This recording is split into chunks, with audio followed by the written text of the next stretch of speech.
All right, I am calling out the entire economics profession. Boom, shots fired. I'm going to make a pretty bold statement, which is that the modern economics profession is out to lunch, especially when it comes to the so called field of macroeconomics. Basically, I'm right, and all these other guys on the Council of President Advisors and teaching at Stanford and Harvard and all these Ivy League schools, they're wrong. Okay, let's back up a little bit and I'll explain why this is the case. Bear with me. This is a little complicated, but we get there. It's worth it. Keep watching. You must keep watching. So first, let's begin by rejecting the Whig theory of history. The Whig theory of history, and this is a thing, by the way, I didn't make it up. It's got its own Wikipedia entry and everything, states that history is a steady progression onwards and upwards into the light. That is, whatever is now is better than what was before it. So, year 2020 is better than the year 2000. Whatever we had in the 1950s, better than the 1900s, worse than the 1980s. So just things are constantly getting better, on an even keel. This is false. It's true that things do tend to get better over time. Absolutely. There is a positive onward positive things get better over time. Like, you know, early civilization, people would only live to be like 40, 1 in 3 mothers would die in childbirth. If you got like a serious infection, it was just game over. There's no medicine, broken leg could be the end of you too. Who knows, right? Like things were bad, and things get a lot better over time. Especially today in first world countries. Anyway, um, even for like a minimum wage worker, things are very very good compared to like 100 years ago. We got running water, we got the internet. You get your own room. Not even just your own apartment, just your own room is like a big luxury. Okay, so So instead of a sort of steady progression onwards and upwards, what you have is more like a series of zigs and zags. Things get better and things get worse. Okay, so over time it trends upwards, but it's not steady. It's an up and down. So so having rejected the Whig theory of history, we can now move on to rejecting the Whig theory of the history of science. So the Whig theory of history of science states that science is a steady progression onwards and upwards into the light. That is, whatever's in the latest journal articles represents the most accurate, up-to-date understanding of the subject that there has ever been. So this is demonstrably false. Again, yes, scientific progress is made, and our understanding of most subjects today is much better than it was 100 years ago. You know, when people used to think, or 200 years ago, that there were 4 humors in the body, or that phlogiston was something in the air. These were okay. We've made a lot of progress since then, no question about it. But again, what you have is more like a series of zigs and zags, where knowledge is gained and sometimes forgotten. And yes, over time, there is a trend upwards, but it's not a constant and steady trend upwards.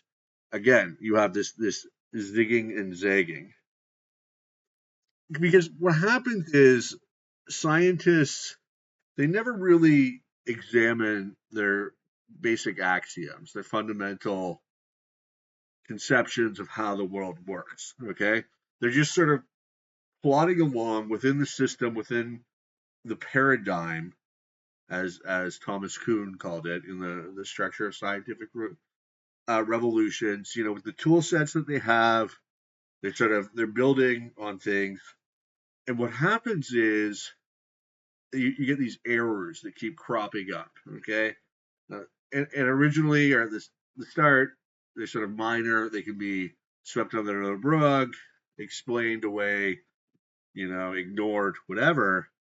But over time, these errors keep popping up, and then you reach the Kuhnian crisis stage, at which time the flawed paradigm is abandoned, and they have to sort of flail around madly trying to find a new explanation, a new paradigm that they can then plot away at.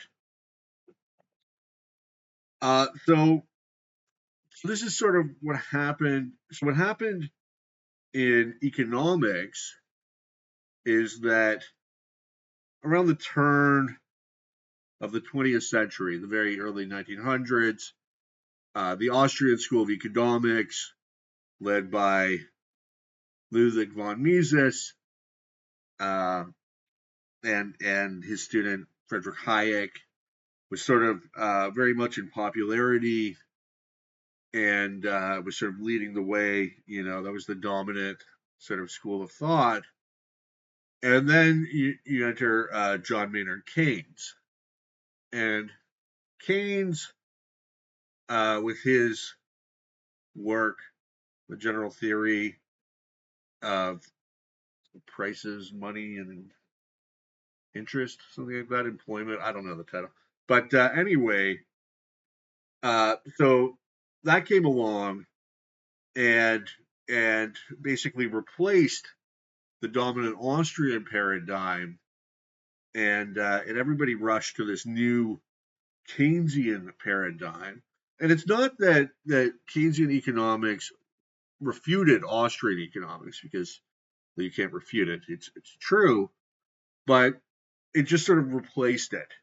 So instead of using the lens of human action and using the marginal analysis, instead people started looking at the macro, the so-called trade-off between unemployment and inflation, like the Phillips curve.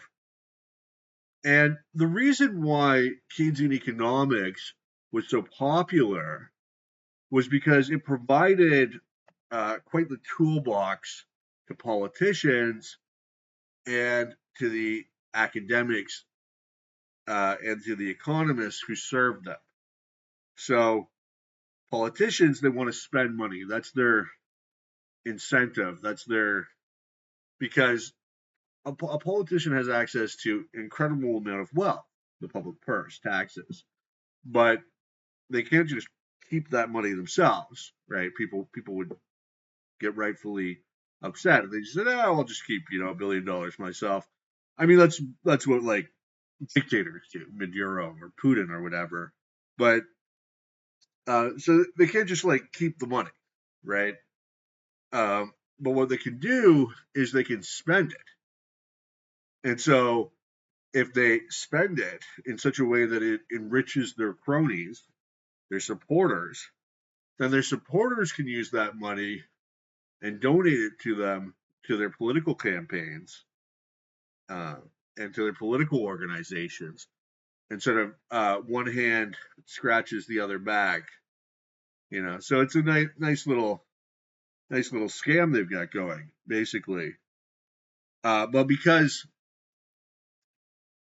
the Keynesian economics provided the rationale to politicians for deficit spending, for inflationary monetary policy, for things that politicians want to do anyway, because it's good for them personally, it's good for their cronies, their associates. That's why it became popular, and it replaced the Austrian analysis, which has complete opposite policy prescriptions. The Austrian system is hard money, non-inflationary, doesn't let the government print money. I mean, obviously, if you could print money, you would want to do that. If I could just counterfeit money, that'd be great. I could just counterfeit money and live off the money. You're not allowed to do that. That's a crime. But obviously, the government wants to do it, especially because when they print money, then it devalues their debt. Well, government's got a lot of debt. In Canada, they owe like $2 trillion, so the more they print, the less the debt is worth. Okay. But at the same time, that creates inflation. People get pissed off, so they got to balance it. Uh, and so, so really, the modern economics profession has become sort of a form of 21st century mercantilism, where instead of speaking truth to power and criticizing the state, they just rationalize whatever it is that the government's doing, which is what the mercantilists did. Mercantilism wasn't like a distinct school of economic thought. It was just a bunch of hacks that were the king would issue a decree, and then they would say, okay, well, this is why that was great, you know. They were just apologists for the king. And so the modern economics profession as a whole is just apologetics for the political class, for why you need a minimum wage, why you need government spending, why the government needs to do this and that, antitrust, the whole thing. So because I've read Rothbard and Mises, because I'm outside of this whole Keynesian paradigm, I don't buy into that. I know more about economics than all these professors, the president's advisors, Paul Samuelson, Paul Krugman, Nobel Prizes, doesn't matter. Not because I know anything new about economics, just because I've read Mises and Rothbard, and they were right. These other guys were wrong. So just by knowing what they read, what they wrote, and understanding it, I know more than basically the entire economics profession as a whole, because they know things that aren't true. They think they know things, but in fact they're wrong about things. And the whole Keynesian paradigm should be dead on arrival, because during the 1970s there was a stagflation, there was high unemployment and high inflation, and that's something that the Keynesian paradigm doesn't account for. They think there's a trade-off between unemployment and inflation. Well, if that's true, then what about the 1970s? You can't. It doesn't fit into that model. It's a huge error. And the reality is that these things are not directly connected. That you could absolutely have full employment and low inflation, or no inflation or deflation, simply be keeping the money supply stable. And I mean, no unemployment is sort of the natural condition of a market.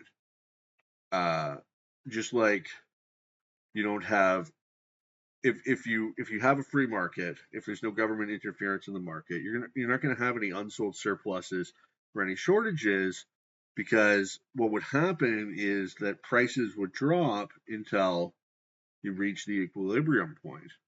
And that's sort of like an iron law of markets. That's not really up for debate.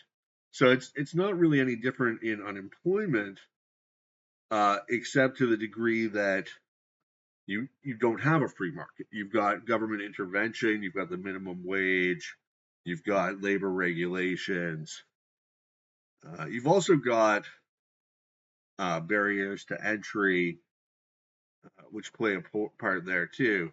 So in like in an actual free market economy, there wouldn't be any involuntary unemployment. Everybody would be able to find work. Now, you might not want to do the work you could find, which is a legitimate choice, but at the same time, that's on you. You know, you don't want to shovel manure for $6 an hour. I understand that. That's a legitimate point of view, but nobody said that the job market's always going to be great. That being said, you know, luckily we are at a point where those sort of jobs don't even really exist or have to exist, and as things go on, there's like things get better, and the jobs are more attractive, whatever. So another area where politicians and the economists who serve them, love is deficit spending. And deficit spending is bad. Okay, so I just wanted to address one more thing before I go here. So deficit spending. Deficit spending is bad because government spending is bad. All government spending is inherently wasteful. And what I mean by that is it produces lower utility. So if I spend my money on myself, then I'm going to spend it on my highest priority things, whatever they may be. It's going to generate the maximum utility for me. But when the government takes my money and then spends it, they don't know what my highest priorities are, and even if they did, they probably wouldn't care. So they spend it on whatever's politically expedient, uh, or just whatever the government spends its money on based on the budget, whatever.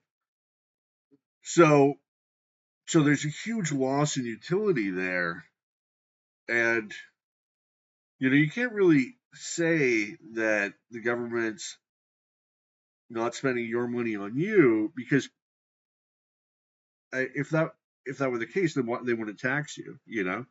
If they really wanted, if they were concerned about your well-being, they would just let you keep your own money. You can spend it on yourself, and that's utility maximizing. Even net tax consumers, that is, people who pay less in taxes than have money spent on them, can still suffer, because it hurts more to pay a tax than when the government spends the money on you, benefits you.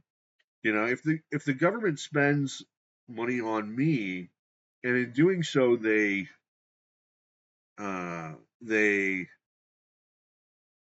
engage in military action overseas, that doesn't benefit me in the slightest.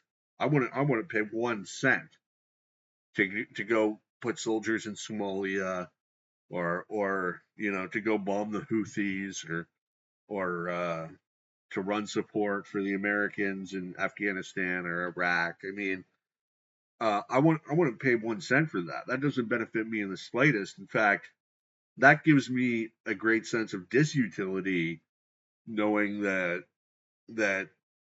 we're putting soldiers in foreign countries when we shouldn't be doing that. So, and that's just one thing. The government spends money on a lot of things that I disagree with, that a lot of people disagree with, that not only don't benefit me but actively harm me. Like supply management. They force farmers to spill out milk if they produce more than their quota, instead of just sending it to market and letting Canadians pay less for milk. They impose barriers to trade with other countries so that we pay higher prices at the grocery store. It's absurd. So government spending is bad, deficit spending is bad for the same reason, and then you're stuck paying it, for years to come. So yeah, that was my video. I just wanted to call out the economics profession, bunch of punks, and that's it. Shots fired. What can I say?